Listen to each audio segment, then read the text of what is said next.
have to say, any woman that can get on stage and meaningfully say that they forgive the person who, their husband, that quickly, you are truly a better person than me, because I've just been so angry and so angry. What sort of widow wouldn't want people to investigate the assassination of their husband? She has not explicitly said that, but the influencers are invoking. His face turned redder than a tomato the moment Candace Owens posted. This time, Candace didn't hold back. She came with a vengeance. No hesitancy, no filters. She produced what she says is damning evidence that Erika had an affair with Michael McCoy, the chief of staff at TPUSA. His quote-unquote closest friends, his closest political allies, the White House, they all seemed kind of ready to move on so much faster than I was. And the receipts are crazy. We're talking about purported phone records that were taken directly from McCoy's own device, combined with snippets of Erika's previous interviews and assertions that, when viewed side by side, seem far too suspicious. As Candace dissected everything, things began to change.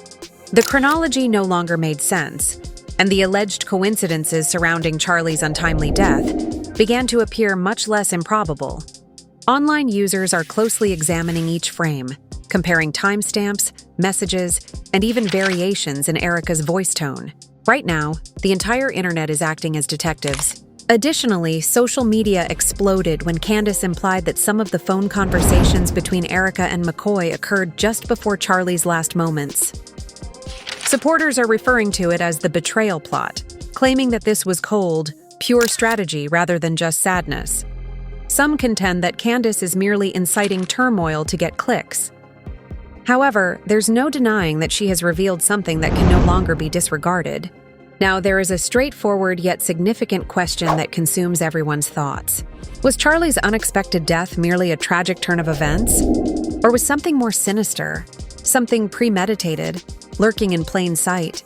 From the beginning, Candace Owens didn't believe that official story. She was very clear that she didn't think Charlie's predicament was the result of a random act by a supposedly unstable stranger. Not at all. Candace stated right away that there was some... The narrative is that this is his grandfather's rifle from World War I and doesn't have a serial code. Okay. Interesting. Okay, why? There was something strange about that story. Too staged, too easy, too polished. Since then, her instincts have been focused on Erika Kirk. Suspicion erupted. Remember that viral moment when Erika's tearful tribute aired on national television? When she was meant to be in grief, but her smile persisted. That was immediately captured on the internet. Her energy appeared far too cheerful for someone who was grieving, as viewers noted as they re-watched it frame by frame. People began referring to it as the most bizarre tribute ever, as if she was making an excessive effort to market her grief. However, it was that particular passage in which Erika brought up Michael McCoy that truly sent Candace reeling. Rather than on live TV, she laughed and referred to him as Mikey instead of Mr. McCoy to maintain formality. Her entire face lit up when she said, "He's amazing," as if she had forgotten the purpose of the segment altogether. The internet halted in disbelief at that one moment, that tiny light in her eyes. Candace said it all right there. I want to say that what's been bothering me, in particular, are the micro lies.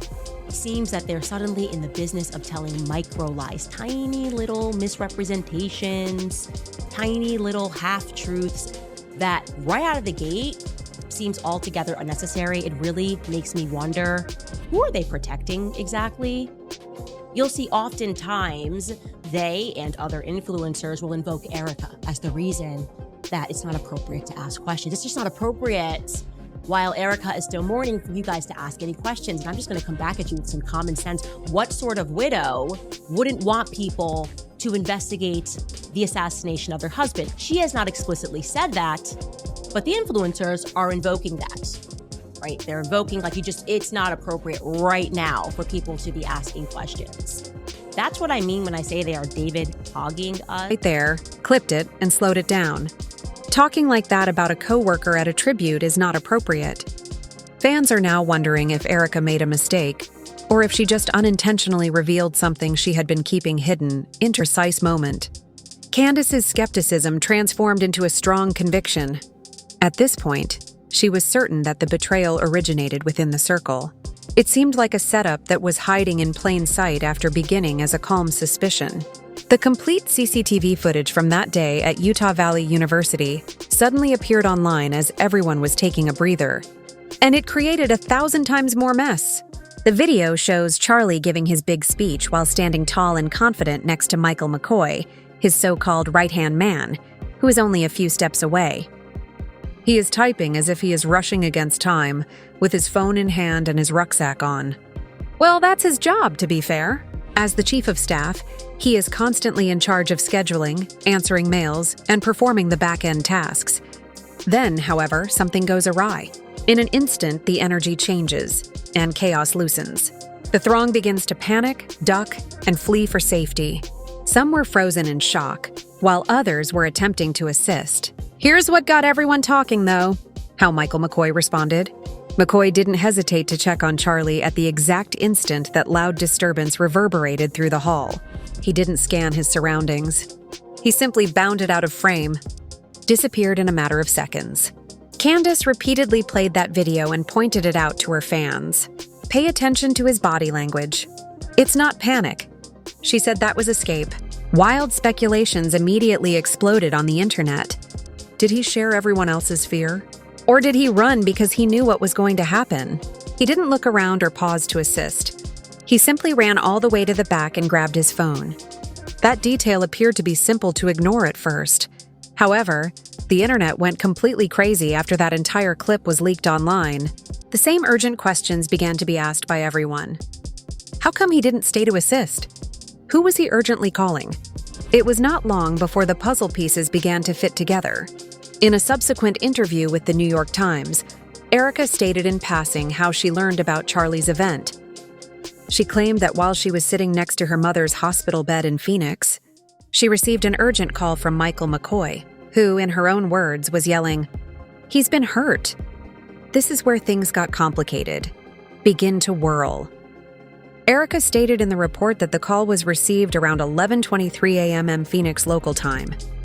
The actual incident at Utah Valley University, however, did not take place until 12:23 p.m., according to records. An hour later, Utah time, that 1-hour lapse turned everything upside down and the internet did the math. Michael couldn't have been reacting to the incident if those timestamps are accurate. Before it even happened, he would have been phoning her.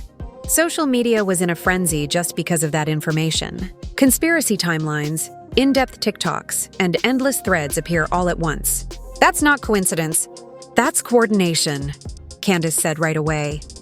Regardless of your opinion of her, that timetable presented some major questions. Why was McCoy phoning Erika so early? And why didn't he even try to see how Charlie was doing before he fled if he was there when it all happened? The entire story was altered by just one phone call. Additionally, some are beginning to question whether it revealed anything that no one was supposed to see. Michael has no business calling Erika at random to inform her that her husband has been heard. That is, unless the call was made as a signal, a coded message, a "it's done" moment, rather than out of any worry at all. That is the theory that is currently sweeping the internet. Let's face it, if the timestamps are accurate, Michael appears to have known something was going to happen before anybody else did. When Candace started her one-woman quest to find out what had happened to Charlie, people loft her away. She was described as theatrical, deluded, and an attention-seeking conspiracy theorist. Then followed the tape, the same clip that showed the strange phone call chronology and Michael sprinting away. The entire story abruptly turned upside down. People who had previously rolled their eyes at Candace began to rewatch all of her remarks. Podcasts, tweets, old interviews, all of everything. It began to appear piece by piece that she might have been right all along. Even her most critical detractors had to concede that the data no longer appeared to be random. At this point, the situation begins to take an even more sinister turn. Charlie's unexpected loss didn't feel like bad luck, as Candace has often stated. She has alluded to the possibility that there were more powerful forces at play. those in higher positions with connections and authority who stood to gain greatly from upholding certain beliefs interred. One thing is certain, Candace is upending the narrative like never before, and the internet is unable to ignore her, regardless of whether you believe she is correct or simply brave. The idea that Tyler Robinson, the alleged lone suspect, was operating independently didn't seem plausible to Candace at all. He seems more like a piece in a much larger game, she has said from the beginning. Consider it.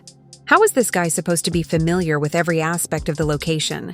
The arrangement, the precise moment, and even the ideal escape path. That isn't just chance. It sounds like inside knowledge. Everyone stopped scrolling as Joe Rogan joined in on the discussion. His main argument was that something about this whole setup doesn't line up. The item that was allegedly employed in the assault, it was completely nonsensical. According to officials, Tyler used a historical collectible item from the World War II era that had been handed down from his grandfather. Joe, however, didn't believe it. He noted that the pictures that were made public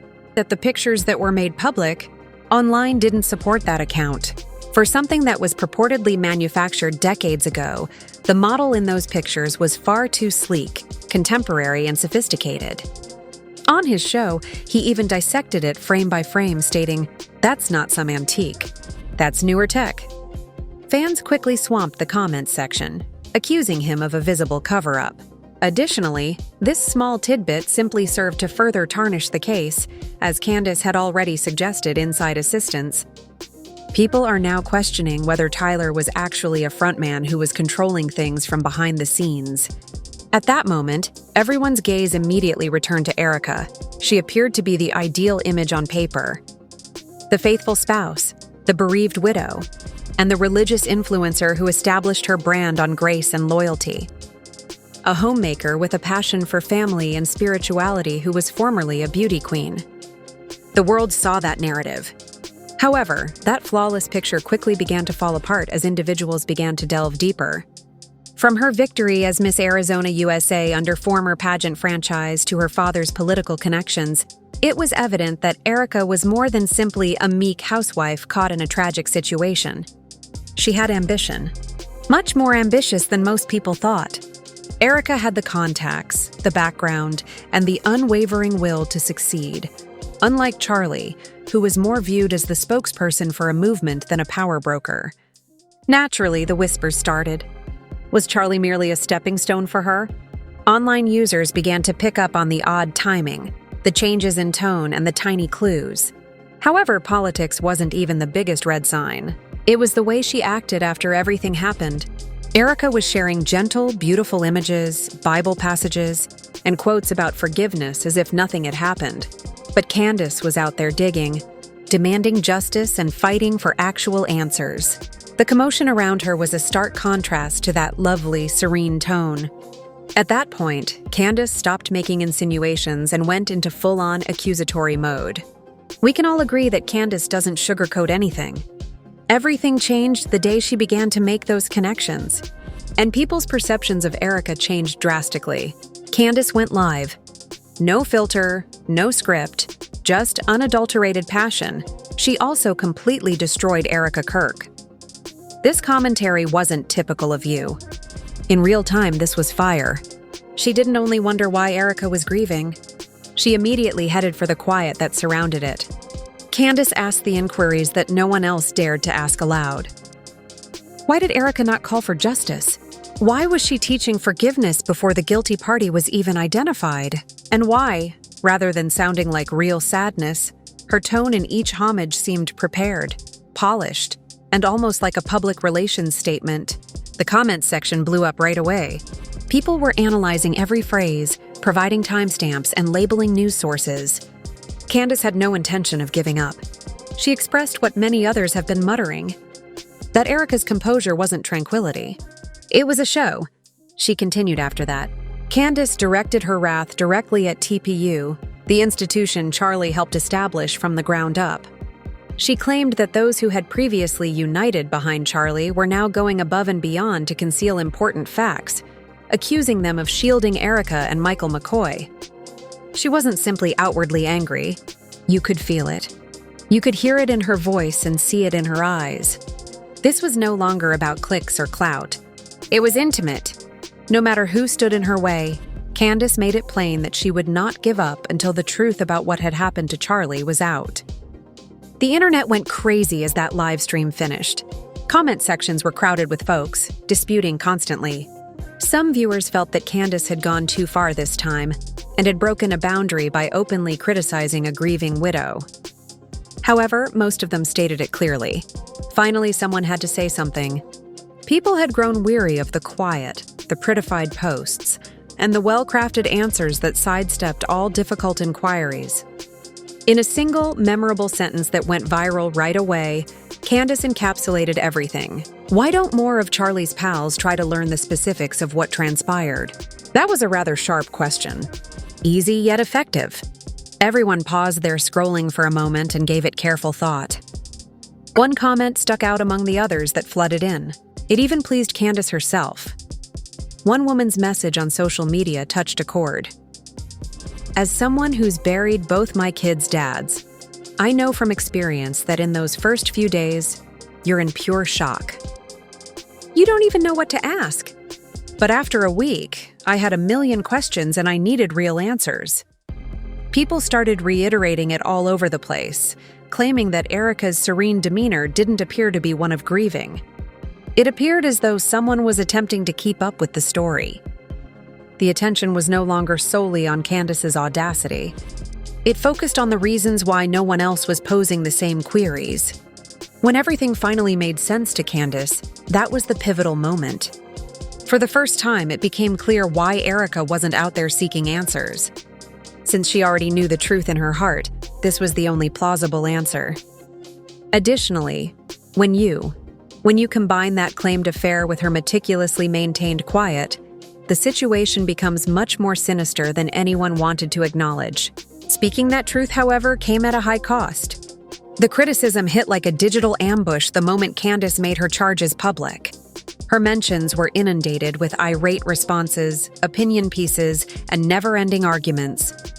Critics accused her of callously taking advantage of a tragedy for clicks, while some admirers praised her for being brave enough to speak what others wouldn't. At precisely the right moment, Erika responded, not directly, but with a poetry Twitter thread that had everyone on the internet analyzing every word. She didn't specifically mention Candace, but she didn't need to, after writing. There's no linear blueprint for grief.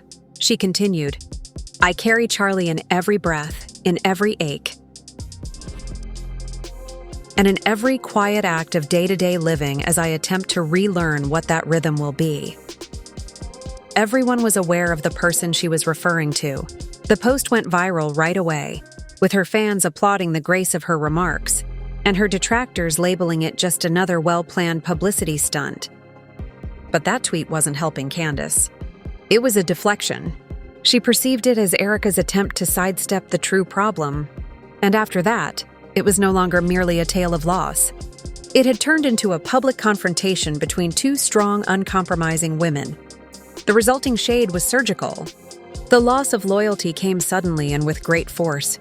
Overnight, the same supporters who had earlier applauded Candace for her bravery and her determination to speak the truth at any costs turned against her. Social media became a battleground.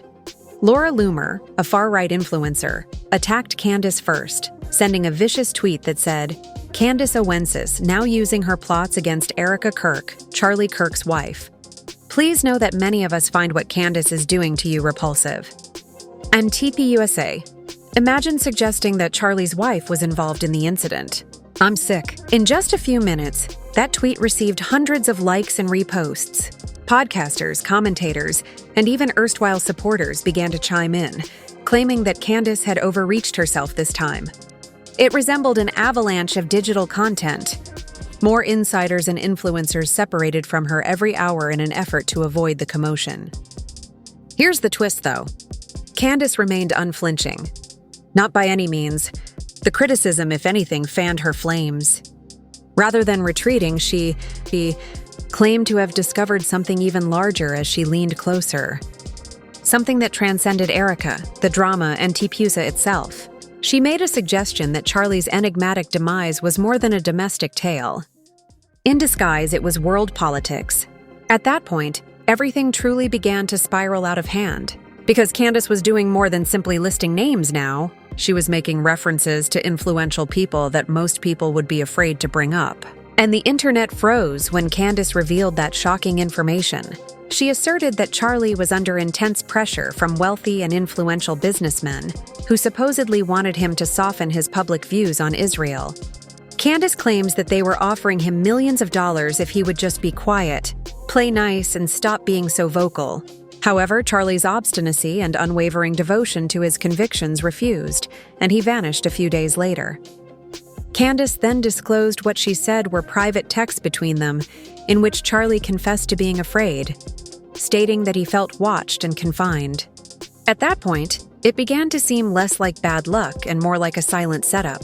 Because this scenario stops sounding like a straightforward tragedy, and instead appears to be far too well planned when you put everything together. The alleged affair, the weird phone call, and a woman smiling through what should have been agony. Charlie Kirk wasn't just another victim of circumstance if Candace's claims are accurate. They hushed him.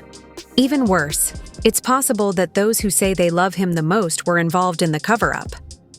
Erika has stopped talking. Michael had all but disappeared. And Candace is resolute, unflinching, and adamant on revealing whatever lies beneath that flawless facade. Because when you align those calls, those time frames, and those untimely grins, coincidence becomes conspiracy. Charlie has left. His circle is behaving as if nothing had occurred. And the one thing they all appear to be afraid of is in Candace's hand as she stands there. Evidence. The question that no one wants to answer is now being asked on the internet. Why does this story seem so much like guilt if it is actually about grief? In your opinion, what actually transpired behind the scenes? Please share your opinions in the comments section below. Tell me about your theories. Remember to subscribe, like, and share for more in-depth explorations of the stories that others are afraid to touch. As always, I'll see you at the next.